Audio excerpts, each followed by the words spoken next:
Hello dear students, welcome back in standard 5th subject Hindi. So students, you should open your Hindi textbook. Open your Hindi textbook and come to the page number 40. Page number 40 जिसे हिंदी में कहते हैं 40. 4 and 0 it's called 40. Hindi में हम इसे कहते हैं 40. So students, chapter number 7 खाना खजाना जो कि हमने टेक्स्ट बुक में लर्न किया था. ठीक है, लास्ट में हमने एक्सरसाइज नंबर 1 और एक्सरसाइज नंबर 2 को अच्छे से कंप्लीट किया था. लास्ट में हमने देखा था कि क्या खाना चाहिए, क्या नहीं खाना चाहिए और क्या बिल्कुल नहीं खाना चाहिए. ठीक है, तो आज हम लर्न करेंगे exercise number 3. Turn your page and come to the page number 40. At exercise number 3, तुमने अपने रसोई घर में माँ या पिताजी को खाने पकाते हुए देखा होगा. राइट, आपने कई बार देखा होगा कि जब मम्मा कहीं बाहर गई होती है या फिर कुछ होता है तो पापा भी रसोई बना देते हैं. ठीक है, आज तो हम 21st सेंचुरी में जी रहे हैं, तो कई सारे लोग रसोई पका सकते हैं. ठीक है, खाना पका सकते हैं, रसोई कर सकते हैं. जैसे कि आपके एल्डर ब्रदर हो, एल्डर सिस्टर हो, यानी कि बड़े भाई या बड़ी बहन, या फिर आपकी दादी माँ होती है, या फिर अंकल आंटी, कोई भी आपकी रसोई बना सकता है. तो आपने देखा होगा कि वो किस तरह से रसोई बनाते हैं या फिर किस तरह से खाना पकाते हैं. तो यहाँ पर देखिए, पहला है हमें यहाँ बताना है कि कैसे ये चीज़ बनती है, कैसे उसे पकाया जा सकता है. नंबर 1 देखिए, बेसन से पकोड़ा. आपने देखा होगा जो ग्राम फ्लोर होता है यानी कि जो बेसन होता है उससे पकोड़े बनते हैं. अभी तो फिलहाल मॉनसून सीजन चल रही है तो कई घरों में तो बेसन के पकोड़े अब तक बन गए होंगे. राइट, तो आपने देखा होगा कि किस तरह से बेसन के पकोड़े बनते हैं. तो पहले बेसन लेते हैं, फिर या फिर आप जिसके भी पकोड़े बनाना चाहते हैं, आलू ले लीजिए या फिर ऑनियन ले लीजिए, यानी कि प्याज ले लीजिए और फिर बेसन के पकोड़े बना सकते हैं. इसीलिए ग्राम फ्लोर में से डिप करके आप इसे बना सकते हैं. लेकिन जो मेन रेसिपी है वो क्या है कि बेसन के पकोड़े तलकर बनाया जा सकता है. राइट, जो ऑयल होता है उसमें हम फ्राई कर लेते हैं. ठीक है, तो यहाँ पर आपको आंसर लिखना है तलकर.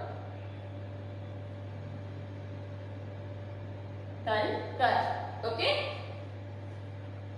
आमतौर पर आपने देखा होगा बाहर भी ऐसा होता है, एटलीस्ट घर में नहीं तो बाहर में, मूवी में, हर जगह आपको देखने को मिलेगा कि वो बेसन के पकोड़े होते हैं, वो तेल में डुबोकर उसे तला जाता है, यानी कि तलकर बेसन के पकोड़े रेडी होते हैं. ठीक है, फ्राई कर लेते हैं. ठीक है, नेक्स्ट इज गेहूं से रोटी. जो गेहूं की रोटी है, आमतौर पर हम हर रोज गेहूं की रोटी खाते हैं. राइट, हर रोज हम गेहूं की रोटी पकाते हैं. तो कैसे पकती है, कैसे बनती है गेहूं की रोटी? तो फर्स्ट ऑफ ऑल हम पहले गेहूं लेते हैं, उसे चक्की में पिसवाते हैं. राइट, और फिर जो गेहूं का आटा होता है इसमें से हम आटा गूंथते हैं और फिर हम गोल गोल रोटियां बनाते हैं. तो गेहूं की रोटी सेक कर बनाई जा सकती है. आपको यहाँ पर लिखना है सेक कर.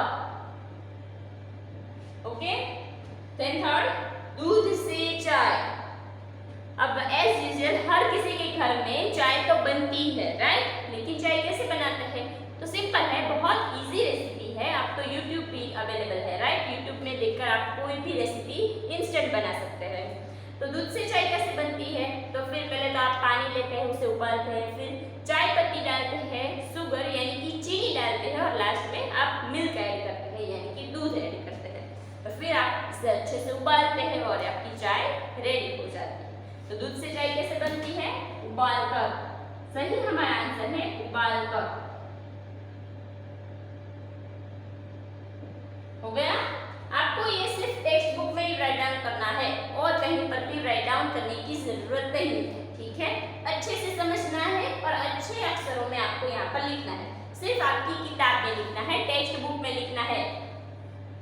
ओके, एक्सरसाइज नंबर 4, चित्र में माँ को खाना बनाते हुए दिखाया गया है. You can see this picture.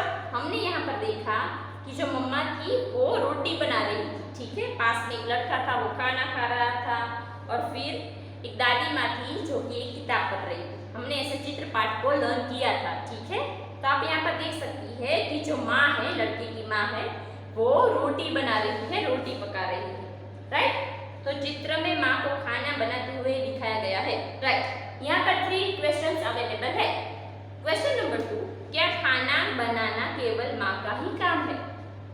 क्या ऐसा है? शायद क्या सच में ऐसा है कि सिर्फ खाना पकाना सिर्फ मम्मा को ही आना चाहिए और किसी को नहीं? क्या सिर्फ खाना मम्मा ही बना सकती है, किसी और को नहीं बनाना चाहिए? No, it's not true. खाना हर कोई पका सकता है, ठीक है। इवन आज तो मैगी है, ठीक है, इंस्टेंट 2 मिनट में रेडी हो जाती है, तो मैगी तो कोई भी बना सकता है, तो खाना कोई भी पका सकता है। ऐसा जरूरी नहीं कि सिर्फ आपकी मम्मा हो वो ही खाना बनाए। आपके जो बड़े भाई हो, बड़े बहन हो, या फिर आपकी दादी माँ हो, या फिर घर में आंटी रहती हो, अंकल हो, आपके पिता हो, आपके फादर हो, वो भी तो अभी खाना पका सकते हैं। इतना मुश्किल नहीं है, कोई भी खाना पका सकता है, ठीक है।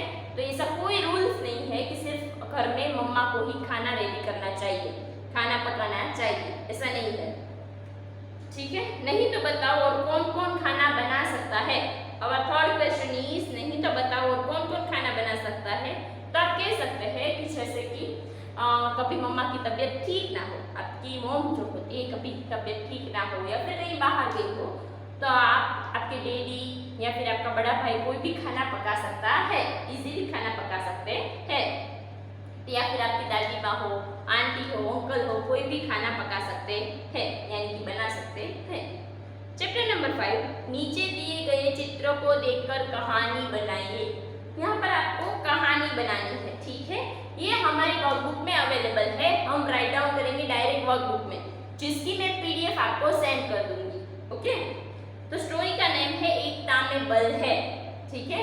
इस स्टोरी में कहा गया है एकता में बल है। क्या होता है? एक गांव होता है जहाँ पर एक बूढ़ा आदमी रहता है, ठीक है। उसका वो बीमार होता है, एक बूढ़ा आदमी रहता है, बीमार होता है। उसके दो बेटे होते हैं, यहाँ पर हमें पिक्चर दिया गया है। लेकिन क्या होता है कि जो वो दो बेटे होते हैं आपस में हर रोज झगड़ा करते रहते हैं, हर वक्त हर समय वो सिर्फ झगड़ते रहते हैं। ये जो दोनों बेटे हैं वो आपस में हमेशा उलझे रहते हैं, झगड़ा करते रहते हैं, ठीक है। फिर इन्हें देखकर दिन तो बीतते जाते हैं, राइट, टाइम बिल्कुल। तो फिर दिन बीतते जाते हैं। फिर वो बूढ़ा आदमी था, उसके पापा थे, उसको चिंता होने लगी कि अब ये दोनों यूं ही आपस में हर रोज सिर्फ झगड़ा करने लगेंगे तो क्या होगा, ठीक है। मेरे मरने के बाद क्या होगा इनका, ठीक है। ये तो इजीली कोई भी इसे ब्रेक कर सकता है, राइट। तो मेरे मरने के बाद इनका क्या होगा, तो ये इसके चिंता होने लगती है। जो उसके पापा होते हैं, दोनों लड़के के पापा होते हैं, ये जो बूढ़ा आदमी होता है वो चिंता करने लगता है, वो सोचने लगता है कि मुझे कुछ ऐसा करना चाहिए, मुझे कुछ ऐसी युक्ति को यूज करना चाहिए जिससे इन दोनों के बीच जो झगड़ा हो वो खत्म हो जाए, हमेशा के लिए खत्म हो जाए, एंड आ जाए, राइट। तो ऐसा कुछ उसने सोचा। फिर एक दिन क्या हुआ, जो उसके पापा थे, जो बूढ़ा आदमी था वो बहुत बुद्धिशाली था। उसने एक दिन अपने दोनों बेटों को अपने पास बुलाया और उन्होंने कहा, यहाँ आओ, मैं तुम्हें कुछ देना चाहता हूँ। फिर बेटों ने सोचा, जो उसके दोनों लड़के थे, उसने सोचा कि आज पिताजी हमें क्या देना चाहते हैं। तो फिर पापा ने लाकर उन दोनों के हाथ में एक लकड़ी की गठरी रख दी, यानी बंच ऑफ वुड्स, राइट। तो लकड़ी की गठरी रख दी उस बेटों के हाथ में, उन्होंने लकड़ी की गठरी रख दी। फिर उन्होंने एक टास्क दिया कि तुम्हें क्या करना है, तुम्हें ये सारी लकड़ी को एक साथ में ब्रेक करना है, एक साथ में तोड़ना है। यहाँ पर देखिए पिक्चर में अवेलेबल है कि आपको इस लकड़ी की गठरी को एक साथ तोड़ना है, एक एक करके नहीं तोड़ना, पूरी लकड़ी की गठरी को एक साथ ब्रेक करना है, एक साथ तोड़ना है। फिर आपस में दोनों भाई ने एक बार ट्राई किया, एक बार प्रयास किया, लेकिन वह निष्फल हुए, यानी कि वो असफल हुए। उनसे वो लकड़ी की गठरी टूटी भी नहीं, ठीक है, नहीं टूटी। तो फिर क्या किया, फिर वो बूढ़ा आदमी था वो दोनों की तरफ देखने लगा, उनसे कुछ भी नहीं हो रहा था। फिर बूढ़े आदमी ने अपने लड़कों से कहा कि अब तुम इस लकड़ी की गठरी में से एक एक लकड़ी उठा लो और दोनों को तोड़ दी, उसे ब्रेक इट। तो फिर दोनों को एक एक लकड़ी दी, हाथ में एक एक लकड़ी थमा दी और उसे कहा कि अब तुम इस लकड़ी को तोड़ दो। तो वो दोनों बेटों से इजीली वो लकड़ी टूट गई, ठीक है। वो इजीली, एक आपको शायद एक लकड़ी का टुकड़ा दिया हो तो वो तो इजीली कोई भी तोड़ सकता है ना। तो सेम यही हुआ कि दोनों ने बारी बारी वो लकड़ी को तोड़ दिया। फिर उसे बूढ़े आदमी ने उसे समझाया कि एकता में बल है, अगर आप आपस में मिलजुल कर प्यार से रहोगे तो कोई दूसरा आदमी, कोई बाहर का आदमी आपको तोड़ नहीं सकता, ठीक है, कोई झगड़ा नहीं करवा सकता। एकता में बल है, जैसे कि इस लकी ने कहा। अगर आप आपस में रहोगे, मिलजुल कर रहोगे, तो आपका कोई बाल भी बांका नहीं कर सकता। ठीक है, तो बोध यही है कि हमें मिलजुल कर रहना चाहिए, आपस में मिलजुल कर प्यार बांट कर रहना चाहिए, बिल्कुल झगड़ा नहीं करना चाहिए। ओके,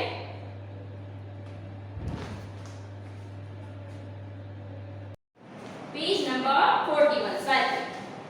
ये बहुत ही इजी एक्सरसाइज है, दोनों चित्र ध्यान से देखिए। चित्र में 10 अंतर है, यानी कि डिफरेंसेस, अंतर यानी कि डिफरेंसेस, 10 डिफरेंसेस है, उन्हें ढूंढ कर लिखिए और चित्र में मन चाहे रंग भरिए।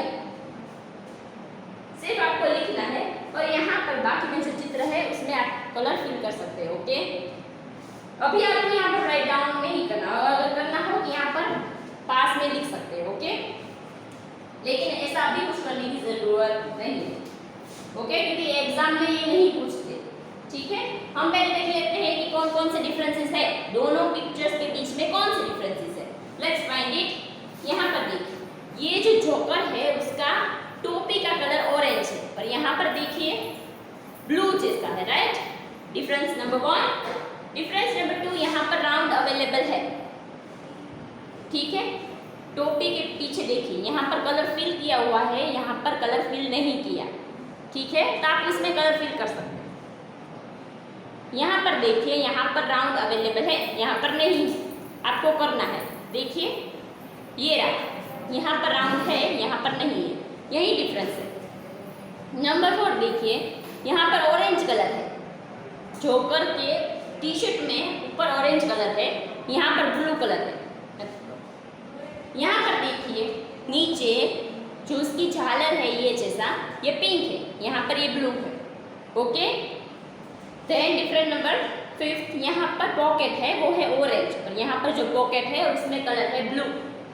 ठीक है, यहाँ पर देखिए जूते का कलर चेंज है, यहाँ पर ब्लू कलर के जूते हैं, यहाँ पर ऑरेंज कलर के जूते हैं।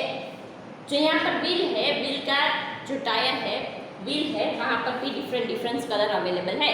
सिर्फ आपको यहाँ पर मार्क करना है। ठीक है, और कुछ भी नहीं करना, मार्क आउट करना है। ठीक है, सिर्फ ऐसे ऐसे कर दे जाए तो भी चलेगा, कहीं पर भी लिखने की जरूरत नहीं है, कहीं पर लिखने की जरूरत नहीं। ठीक है, अगर कुछ नहीं है तो यहाँ पर आप ऐसे साइन आउट कर सकते हैं। ठीक है, जैसे यहाँ पर राउंड नहीं है तो आप यहाँ पर राउंड कर सकते हैं, या फिर कुछ डिफरेंस लगे तो उसके ऊपर आप सर्कल बना सकते हैं। ओके, नेक्स्ट इज पढ़िए, समझिए और लिखिए। Exercise number 2, as an example, उदाहरण उदाहरण यानी कि एग्जाम्पल।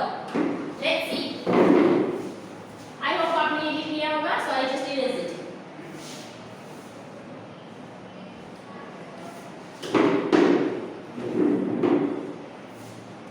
एज एन एग्जाम्पल, पहला एग्जाम्पल हमें दिया गया है लड़का। आमतौर पर आप देखेंगे तो आपको नजर आएगा it's a plural singular. Right, एक वचन और बहुवचन दिया गया है, सिंगुलर एंड प्लूरल्स, जिसको ये वर्ड को यूज करके हमें पूरा सेंटेंस बनाना है। सिंगुलर और प्लूरल ये दोनों जो वर्ड है उसके हमें एक सेंटेंस बनाना है।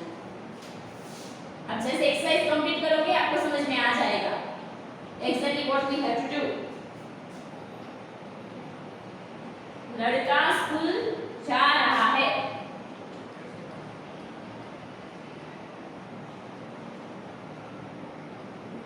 ठीक है, यहाँ पर देखिए लड़का यानी कि सिंगुलर है, जिसे हिंदी में बोलते हैं एक वचन, और उसका बहुवचन हुआ लड़के। ओके, लड़के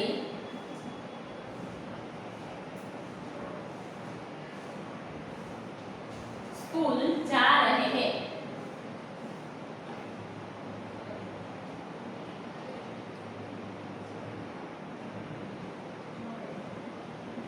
ये हो गया, ये एग्जाम्पल था। नेक्स्ट वन इज पुस्तक। यहाँ पर हमें दिया गया है पुस्तक यानी कि बुक, कोई एक बुक की बात की गई है, कोई एक पुस्तक यानी कि कोई एक किताब के बारे में बात की गई है। We have to write here लड़की पुस्तक पढ़ रही है, बिकॉज इट्स एक वचन, इट्स अ सिंगुलर नाउन। ठीक है, एक वचन है, पुस्तक यानी कि कोई एक किताब के बारे में, कोई एक पुस्तक के बारे में यहाँ पर बात की गई है। लड़की पुस्तक पढ़ रही है।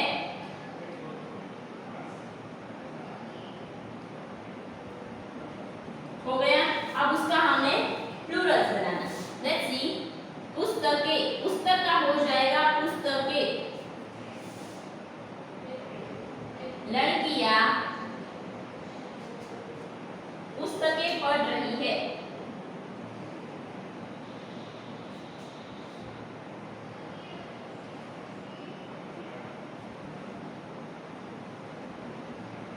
ये सारा आपको यहाँ पर जो ब्लैंक्स दी गए हैं उसमें फिलअप करना है। ओके, फिर बार बार मत पूछना कहीं पर कहाँ पर लिखना है कहाँ पर नहीं। नेक्स्ट है कमरा यानी कि रूम। इसे हिंदी में कहते हैं कमरा, जिसे हम रूम कहते हैं, राइट। कमरा, यहाँ एक कमरा खाली है।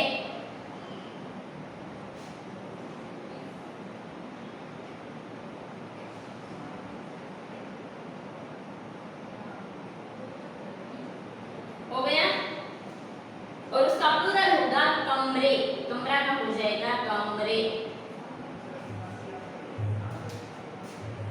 वे यानी कि वहां पर वे 3 कमरे खाली है।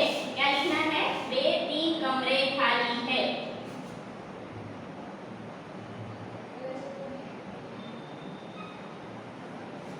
वे 3 कमरे खाली है। आपको राइट डाउन करना है। ओके, आई होप कि आप एग्जाम्पल दिया गया है, so I just erase it. Next is पंखा। क्या दिया गया है? पंखा यानी कि फैन,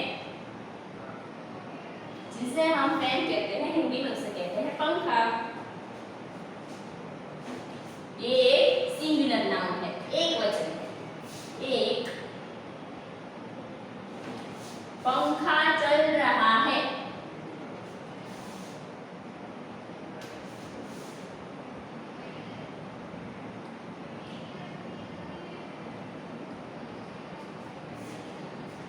तो पंखा है, उसका प्लूरल क्या होगा?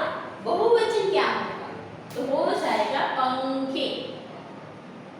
ठीक है, यहाँ पर भी हम प्लूरल नाउन ही लिखेंगे, यानी कि बहुवचन में लिखेंगे। 3 पंखे चल रहे हैं।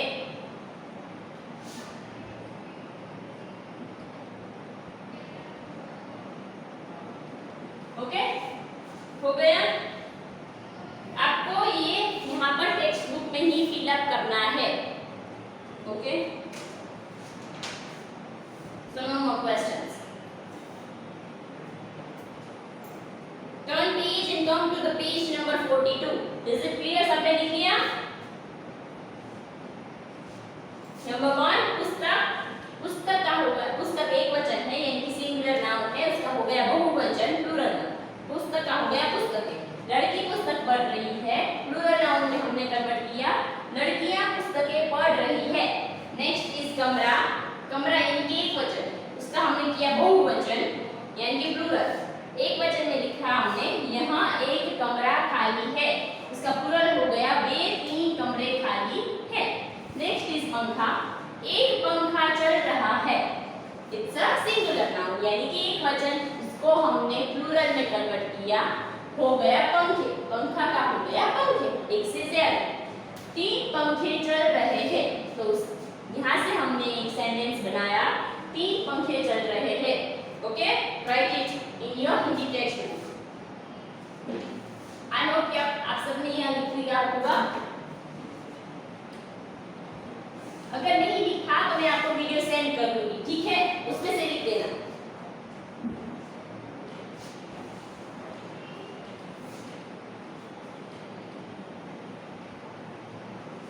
ये मैंने लास्ट में लिखा था, सो जस्ट राइट इट। इसीलिए मैं इसे अभी रब नहीं कर रही। इतना चाहिए यानी कि आपको ये सीखना है, लर्न करना है कि जो भी हम हिंदी वर्ड बोलते हैं, स्पीक अप करते हैं, उसे गुजराती में क्या कहते हैं। ठीक है, बहुत इजी है। कई नाम ऐसे होंगे कि जिसे आप जानते भी होंगे, राइट?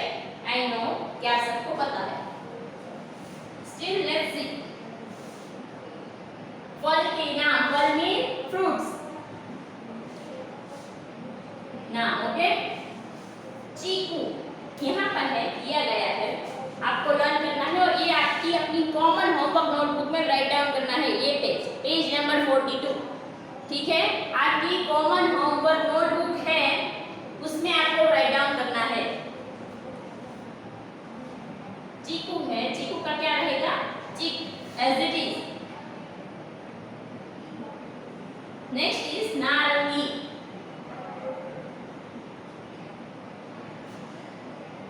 सॉरी, उसका भी सेम रहेगा नारंगी। नेक्स्ट वन इज संतरा, तो उसका सेम रहेगा संतरा, ठीक है? नेक्स्ट इज अंगूर। आप जानते हैं अंगूर किसे कहते हैं? यस, ग्रेप्स को, यानी कि द्राक्ष। गुजराती में कहवाय द्राक्ष, जिसे हिंदी में बोलते हैं अंगूर। अमरूद,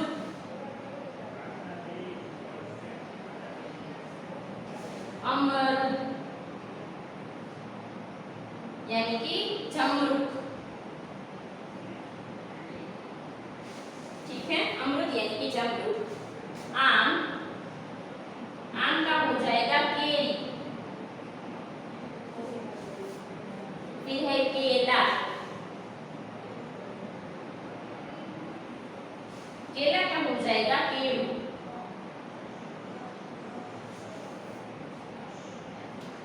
फिर है खीरनी,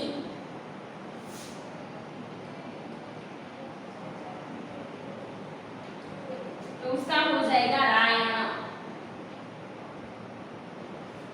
खीरनी का हो जाएगा रायन। अमरूद यानी कि चमरूख, जिसे कहते हैं ग्वावा, ठीक है? अंगूर यानी कि द्राक्ष, अमरूद यानी कि चमरूख। आम, एज यू नो, आम को कहते हैं केरी यानी कि मैंगो। केला, बनाना, जिसे हम कहते हैं गुजराती में कहवाय केळू। खीरनी यानी कि रायन, एक फ्रूट है, ठीक है? One type of fruits. जामुन,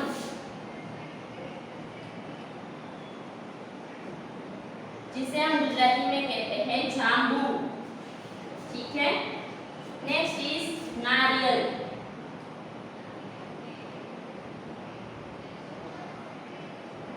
उसका हो जाएगा नारियल। नेक्स्ट इज फालसा, one type of fruit, okay? रोज-बरोज की जिंदगी में हम इसे नहीं खाते, लेकिन ये फ्रूट है फालसा, उसका नाम ही ऐसा है फालसा।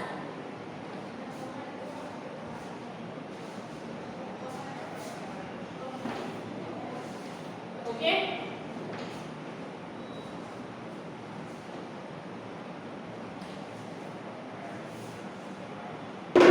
नेक्स्ट इज शरीफा, सी लर्न इट। शायद आप नहीं जानते होंगे, शरीफा यानी कि सीताफल।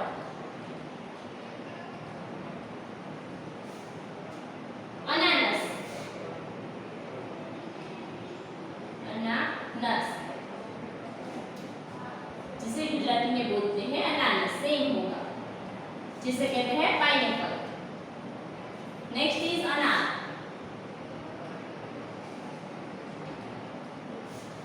जिसे हम गुजराती में कहते हैं दाड़म। फिर है ईख, यानी कि गन्ना।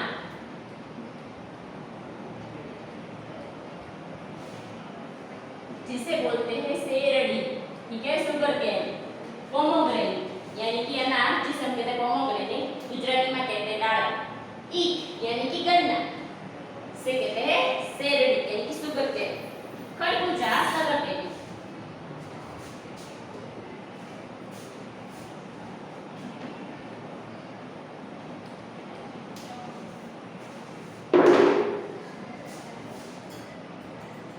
खरबूजा यानी कि सकरटेटी। Next Alia,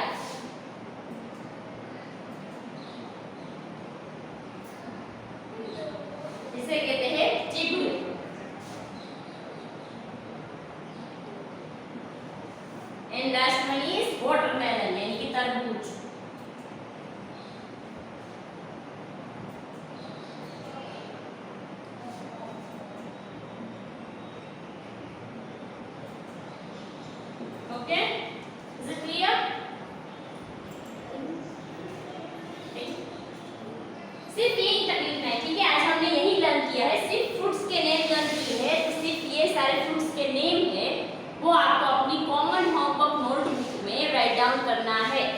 okay at least 1 times, okay 1 time आपको लिखना ही लिखना है और इसे अच्छे से पढ़ना है, ओके एनी डाउट्स?